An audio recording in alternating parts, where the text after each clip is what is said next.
नंतर गौरवी महेश शिंदे अरण. विषय आहे लोकशाहीर अण्णाभाऊ साठे व डॉक्टर बाबासाहेब आंबेडकर. 18 विश्व दारिद्र्य उराशी असलेल्या अशा हरिजन गिरिजन अडलेल्या नडलेल्या वर्णव्यवस्थेच्या चौकटीमध्ये पिळलेल्या त्या सर्व दीन दलित बांधवांचा ज्या मानवाने उद्धार केला ते म्हणजे साहित्यरत्न अण्णाभाऊ साठे आणि डॉक्टर बाबासाहेब आंबेडकर. ह्या महामानवांच्या पवित्र स्मृतीस मी अभिवादन करते आणि माझ्या भाषणास सुरुवात करते. आदरणीय व्यासपीठ, तज्ञ परीक्षक आणि ते जमलेल्या माझ्या विद्यार्थी मित्रांनो, मी कुमारी गौरवी महेश शिंदे, संत सावता माळी व उच्च माध्यमिक विद्यालयाची विद्यार्थिनी आपणासमोर विषय मांडते लोकशाहीर अण्णाभाऊ साठे आणि डॉक्टर बाबासाहेब आंबेडकर. मित्रांनो, लोकशाहीर अण्णाभाऊ साठे आणि डॉक्टर बाबासाहेब आंबेडकर ह्या महामानवाचे पुत्रे आपण गावागावात चौकात उभा करण्याचं काम केलं, पण याच गावागावात चौकामध्ये आपल्या महामानवांना वाटून घेण्याचं काम केलं. मित्रांनो, काल्पनिक वस्तूंवर स्पर्श करणारी कथा माझ्या ठिकाणी मला अतिशय महत्त्वाची वाटते. गावागावात चौकात उभा केलेले महामानवाचे पुत्र एका ठिकाणी एका रात्रीचे जमा झाले. ते सर्व पुत्र बोलायला लागले. बोलत असताना अण्णाभाऊ साठे यांचा पुत्र म्हणतो, अरे मी प्रत्येक समाजासाठी काम केलं, प्रत्येक जातीसाठी लढलो, पण मला मात्र समाजाने स्वीकारलं, मला इतर जातीने स्वीकारलंच नाही. बोलत असताना डॉक्टर बाबासाहेब आंबेडकर यांचा पुत्र पुढे येतो आणि म्हणतो, 18 पगड जाती धर्माच्या लोकांना गुन्ह्या गोविंदाने लागते यावं म्हणून मी या देशाला राज्यघटना लिहिण्याचं काम केलं, पण राज्यघटना लिहित असताना मला फक्त बौद्ध धर्माने स्वीकारलं, मला इतर जातीने स्वीकारलंच नाही. मित्रांनो, ह्यासारखी महामानव आज आपल्यातून निघून गेले असतील, पण याचे विचार मात्र आजही तुमच्या आमच्या जिवंत आहेत. पण हाच विचार आता पुस्तकातच बंदिस्त राहतो की काय, असा प्रश्न तुमच्या आमच्या समोर उभा राहायला लागलाय.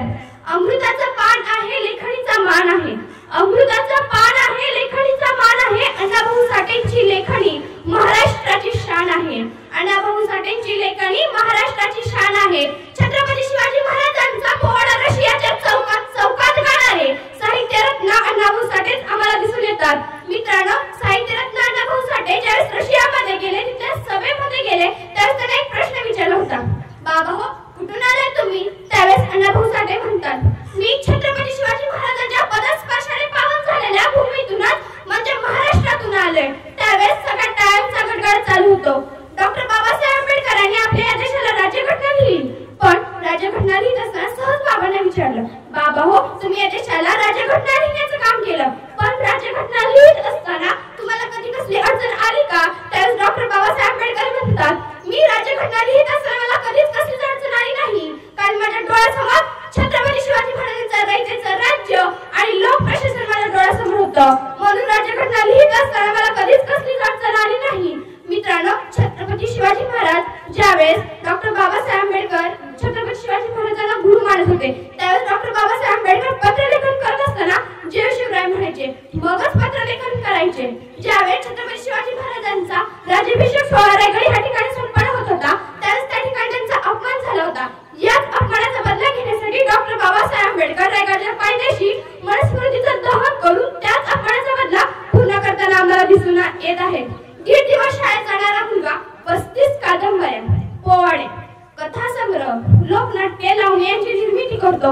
आपण 12 वर्ष शाळेत जाऊन सुद्धा आपण एक चांगले नागरिक होऊ शकत नाही. म्हणून अण्णाभाऊ साठे म्हणतात की शिक्षणाचा अभाव, गरिबी, जात हे यशाच्या आड येता कामा नये.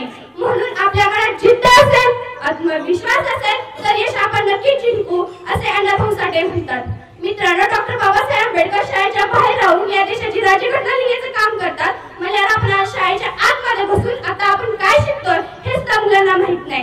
डॉक्टर बाबासाहेब आंबेडकर शाळेच्या बाहेर बसून राज्यघटना लिहून ह्या महाराष्ट्रात नव्हे तर अख्ख्या जगभरात आपले नाव प्रसिद्ध करतात. आम्हाला दिसून येतात ते डॉक्टर बाबासाहेब आंबेडकर.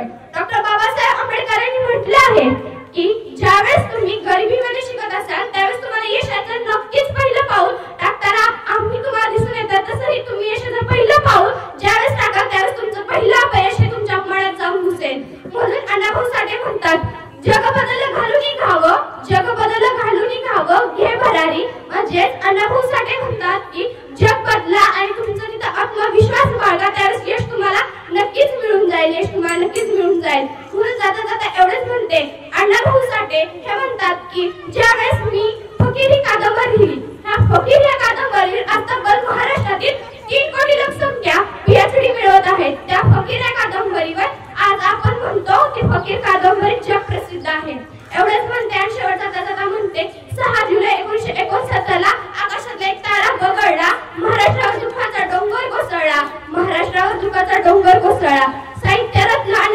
यांचे निधन अवघ्या 49व्या वर्षी मुंबई या ठिकाणी एका दीर्घ आजाराने झाले. एवढंच बोलून मी माझे भाषण संपवते. जय शिवराय, जय भीम.